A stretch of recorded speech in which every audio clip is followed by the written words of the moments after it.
granniopteryx, granniopteryx. She knows the truth, she's linking every link.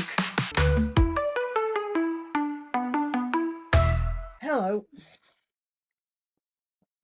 I'm going to be talking about the way the establishment is covering its rear end in the case of Henry Novak. So I'm going to talk about the two police officers involved in Henry Novak's death, because you see, in my opinion, they were the ones who actually murdered him. Now, I'm not saying this to let that stinker Digva off the hook.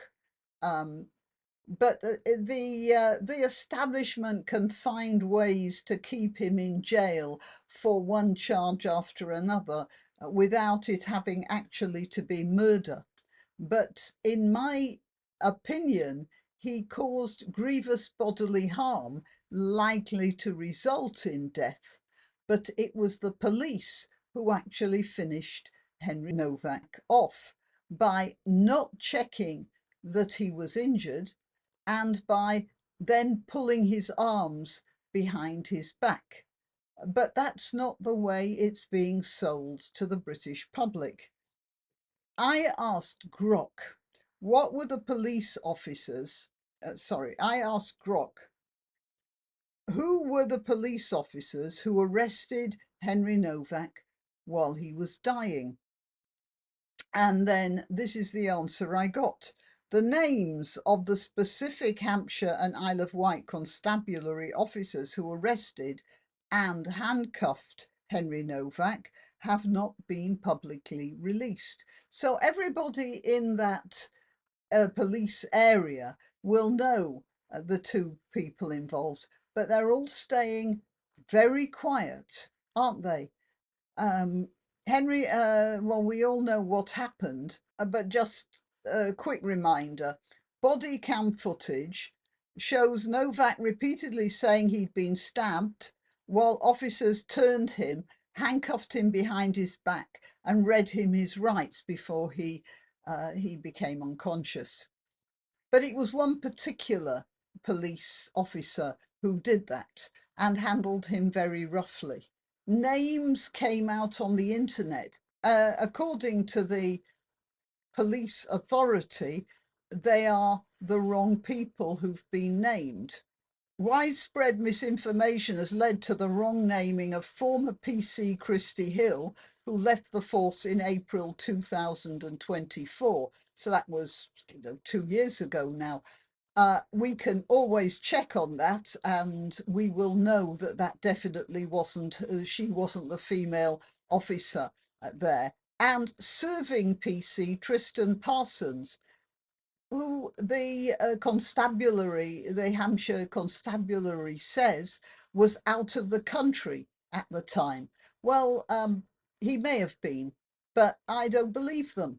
Why should I believe the police when they appear just generally across the board from Yorkshire to Birmingham to lie all the time, habitually and without any sign of conscience?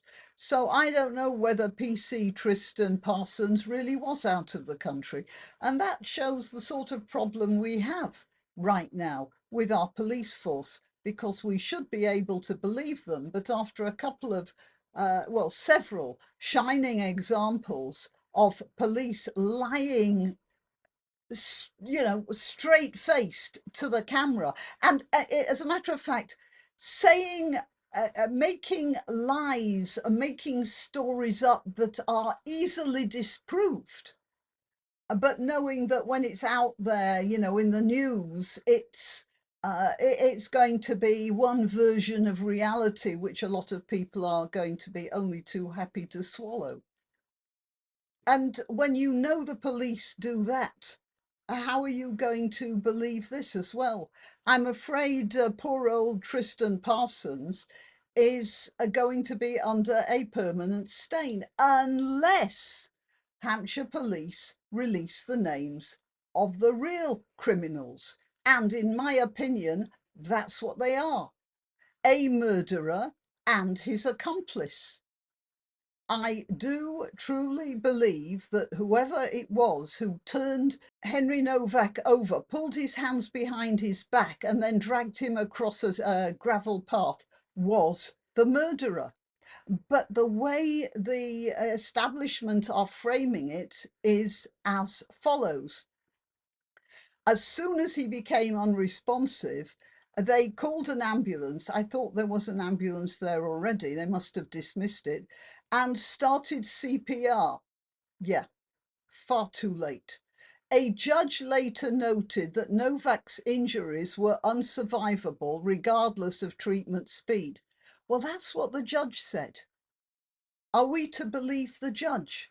Well, I'm sure many of you have already seen the way some judges have reacted in court. But in any case, the judge is not a medical specialist. So he has no real authority to say that Henry Novak's injuries were unsurvivable. There is a medical authority who has actually disagreed with this. Dr. Christoph Magyar, a specialist doctor, a consultant pediatric intensive care physician who works in a hospital on the Isle of Wight and is a trauma-trained expert, publicly stated that Henry Novak might have been saved. That is a specialist doctor and consultant pediatric intensive care physician, as against a judge.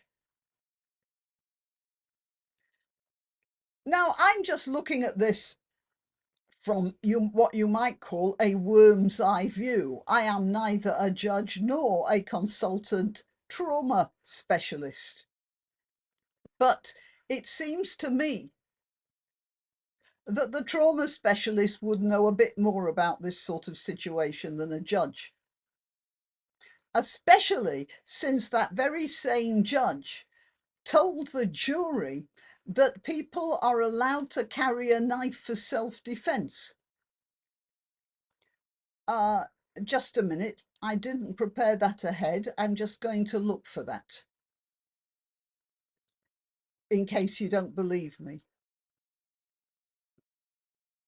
Yeah, here we are. The judge in the Vikram Digwa trial did say words to that effect. During the trial at Southampton Crown Court, the jury asked a direct question: is it illegal to carry a knife of that size? Judge William Mosley, King's Counsel, responded that carrying a knife of that size in public is generally illegal unless the person can prove good reason. And that's true.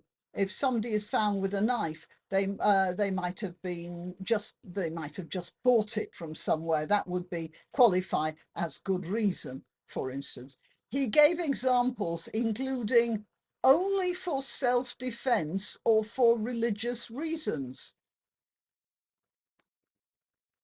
So the judge was misdirecting the jury anyway, because you are not allowed to carry a knife for self-defense. As a matter of fact, a woman can't even carry pepper spray. So if some girl can't carry pepper spray to defend herself, certainly there is no self-defense defense for carrying a knife like that. And that's how the establishment is protecting itself. They are trying to say, and they will record it so, that Henry Novak actually could not have survived it, which meant that the police are being called as, the police are categorized as witnesses, not perpetrators. Well, they were perpetrators. And one of the reasons for the way the establishment is acting about the Southampton riots that followed all of this was that the establishment is trying to say that the police were witnesses, whereas those rioters were saying, or they had it in their hearts if they didn't say it, that the police were murderers. And that is why the anger, because we all know that the police are murderers. Nobody's saying it, but that happens to be the truth. As I've used this example before, if somebody is dying and then somebody comes in and shoots that dying person, the shooter is a murderer. Whether that dying person has 5 hours to live or even 5 minutes. If you end a life, even if the life is ending on its own, that is murder. And that's what the police did. And that's why people are angry. And that's why the establishment is trying to cover this up by saying, well, we'll give Digwear a really long prison sentence, which he richly deserves, but there are other ways of lengthening his prison term as well. I'm not saying that there's any reason for him to get out early. As far as I'm concerned, they should be throwing away the key on a lunatic like that. But the police also should be answering a charge, at least of, I think, what's it called? Culpable manslaughter, something like that. At least that. Yeah, I thought I'd look it up. It's called gross negligence manslaughter. Now, let me read to you how it's defined in law. The offence of gross negligence manslaughter is committed where the death is a result of a grossly negligent, though otherwise lawful act or omission on the part of the defendant. Death in custody. Wasn't that death in custody? He had the kid in handcuffs, he read him his rights, and then Henry Novak collapsed or lost consciousness or died or whatever. It was death in custody. Why is the state protecting this bastard? A death in custody is a generic term referring to deaths of those in the custody of the state. In this context, the offence can be committed by police or prison officers, dedicated detention and other custody assistance, and by healthcare professionals who are responsible for the care of those detained in a custodial setting. That's exactly what happened here. So the police had gone there having been told that Henry Novak was drunk and had insulted a Sikh.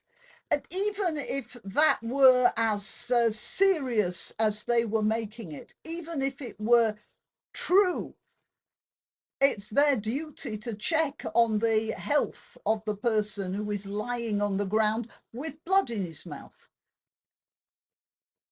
So they, in every way, that police officer is guilty of gross negligence and manslaughter.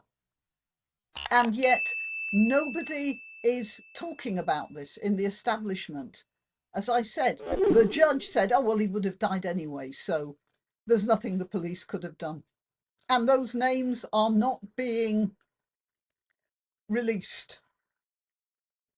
And those police officers are still walking around free. They are still walking around as police officers, dealing with the public. How is that possible?